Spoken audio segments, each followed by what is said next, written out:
let's start off by talking about Franklin and Bash. You play Peter Bash, Jared Franklin. Yes, sir. What got y'all into the TV show? What got you interested in it? Well, reading it, obviously on TNT, always excited to do something for TNT. Wasn't really looking to do another legal drama, but this one seemed to, well, it had a lot of comedy throughout the whole piece. But I felt it was less about a legal drama and more about the relationship between the two guys. And the loss, sort of the catalyst to look inside these two characters. And yeah, it's mostly about the relationship between Franklin and Bash. Cool. How did y'all prepare for this? I mean, your character's somewhat of an underdog, and you're somewhat of a lazy man, but you kind of pull out all the stops, and you have a relationship with your father, kind of serving as the kind of patriarch of the firm. So how did y'all prep for that? Sorry. Well, Mark Paul, when he had done Raising the Bar with TNT, he went and did like an internship at the Bronx County Courthouse. Is that right? Bronx County. Bronx. I don't know why I keep saying courthouse. I don't know. Bronx County, whatever. No, Bronx Defenders. Bronx Defenders. Bronx, in the Bronx. Bronx like an NFL team. So Mark Paul did an internship at the Bronx Defenders office, so he kind of was already well versed in the legal world. And Bill Chase, our co-creator of the show, was a public defender for many years. So anytime we needed anything, we kind of leaned to him as our technical advisor on the show. And you know, the cases are a big part of the show. It's also a big part of their relationship, and that's kind of where it veers off from your normal legal drama that I've seen. Is that you get to go home with these guys and see that. So, yeah, the legal stuff wasn't too hard because it's not. You kind of know it all. Oddly enough, you know it all from pop culture and stuff. And you know, there were a couple of questions and stuff, and a couple of research things we did. But other than that, it was more about the relationship, making sure this worked. For sure. Cool. Hi. He's like concur. Yes. Nod. You have a sports background somewhat. You do racing, right? Yeah, I've always tried to do some sort of athletic whatnot besides what I do on the set. Cool. It's sort of a release for me. Yeah. You have any favorite sports teams? I don't. Oddly enough, what's that? Lakers. I said. Oh, Lakers. I mean, oddly enough, I'm not into a lot of team sports. It's more sort of individual sports and things like that. But I mean, I'll follow if the Lakers are in the playoffs, I'll follow that. If the Kings are in the playoffs, I'll follow. Yeah. Well, we covered the Mavericks and stuff, so I mean, that was That was a bad. You guys heard us, right? That New England that was not bad. Sad way to end that series. It was like a first time for everything, right?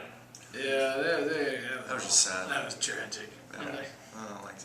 I didn't like the exit that we made. No, Yeah. That we made because you and I played. because you and I played for the team for 6 months. Yeah. We were on I told the waivers. guys in the locker room, we're like, yeah, guys, head in the game, man. Come on, guys. Come on. This isn't just for me. Breckin's pulling too many boards right now, and that just doesn't make sense. Well, with Come all on, our guys. Advertising during the playoffs, I feel like we were actually In playing the NBA. Yeah. in the NBA.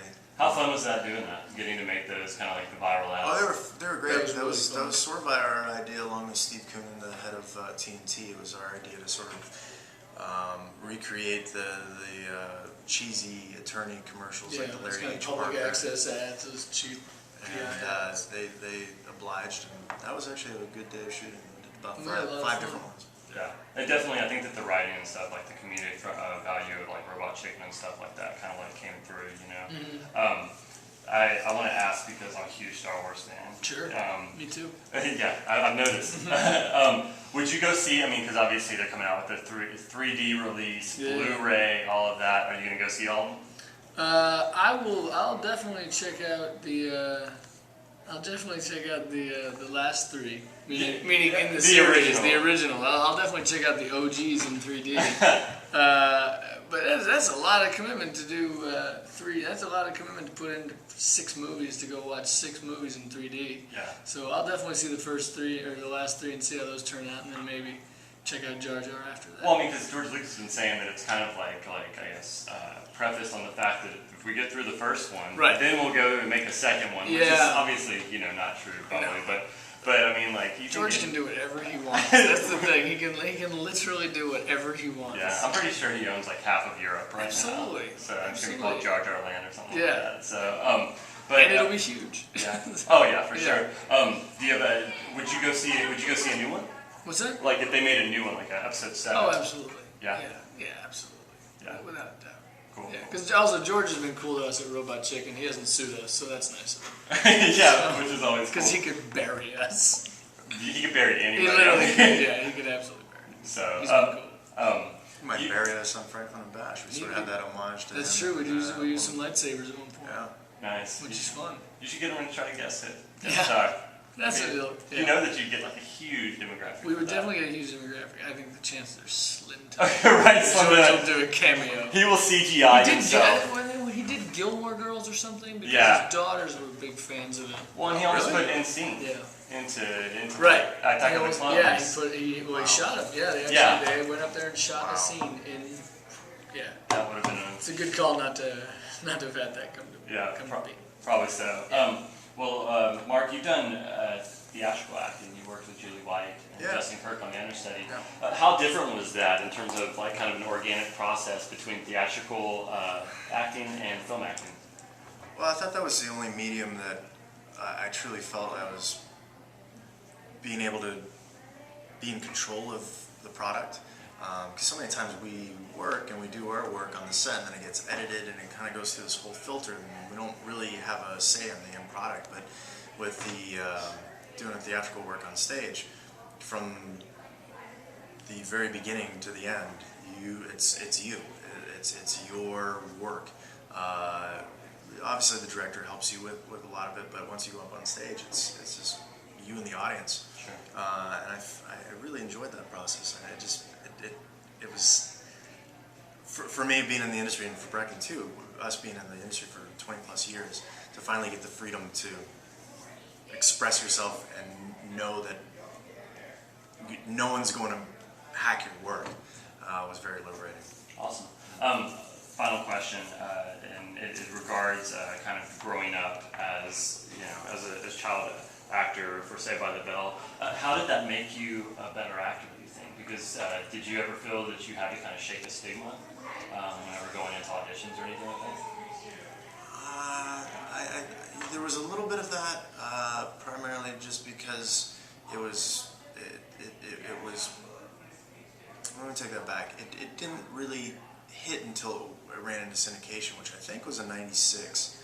But from '94 to '96, there was a period where I wasn't working, just because it wasn't as big as it is now. So I wasn't getting jobs because I was on a show, which generally happens now. If you're on a movie that does really well or a TV show that does really well, chances are if you end it, you're going to have offers because of your past. But Saved by the Bell wasn't big until it was syndicated, so it wasn't that I was being offered jobs directly after Saved by the Bell. So there's really no stigma attached. It's just that no one saw the show, and so I didn't have any special preferential treatment going into these rooms. But no, there wasn't really a stigma to sort of run away from. And Stephen Bochco, when I was hired for NYPD Blue, had never even seen an episode. And had no idea that I was a child star. Because I was thinking, like, why would he hire Rick Schroeder and then have another child star replace a child star? But he claims he'd never seen an episode of it. So, no.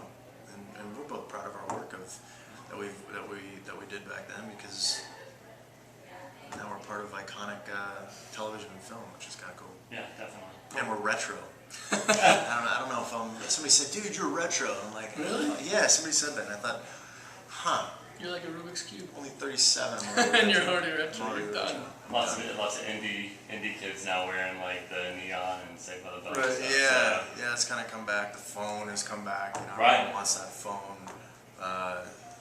Yeah.